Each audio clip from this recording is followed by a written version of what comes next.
चीन भारत से गेम खेलने लगा। मुतनाज़िया इलाके पर चीन लेकर नया नक्शा जारी कर दिया। चीनी फौज ने भारत से हासिल किए गए मुतनाज़िया इलाके पर बड़े अल्फाज में चीन लिख दिया है।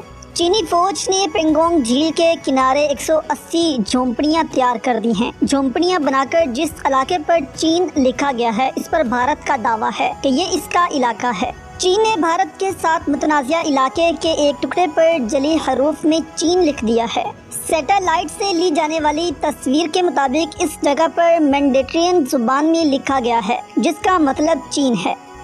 ये हिमालय के मुतनाज़िया इलाके का एक दूर दराज इलाका पेंगोंग झील के किनारे पर वाक़या है। इस पेंगोंग झील के किनारे पर भारतीय और चीनी फौज के माबैन तसादुम हुआ था, जिसके नतीजे में कई भारतीय फौजी हलाक हो गए थे।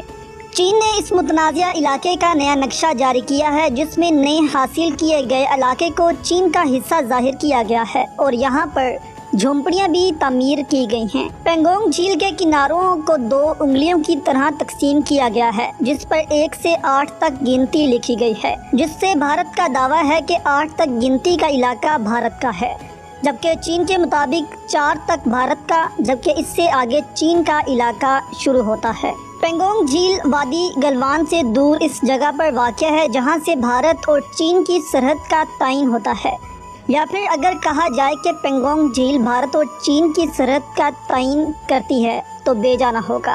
पेंगोंग झील वादी गलवान के जनूब में 75 मील पर वाक़या है और ये वही इलाका है जहां दोनों ममालिक में हालिया झड़पें हुई हैं और अब इसी इलाके पर चीन अपने फौजी अड्डे बना रहा है, जबकि चीन हाल ही में जारी इस तनाज़े पर कोई बात नहीं कर रहा। भारत और चीन के माबैन हिमालय की सरहद सदियों से मुतनाज़िया है, लेकिन 1960 की दहाई के बाद दोनों ममालिक की लड़ाई ने फिर से जोर पकड़ लिया है। 18वीं सदी में इसका मुकाबला रूसी, चीनी और बरतानवी सल्तनतों ने किया और हिंदुस्तान की आज़ादी के बाद इस खित्ते पर मलकियत मजीद उलझ गई।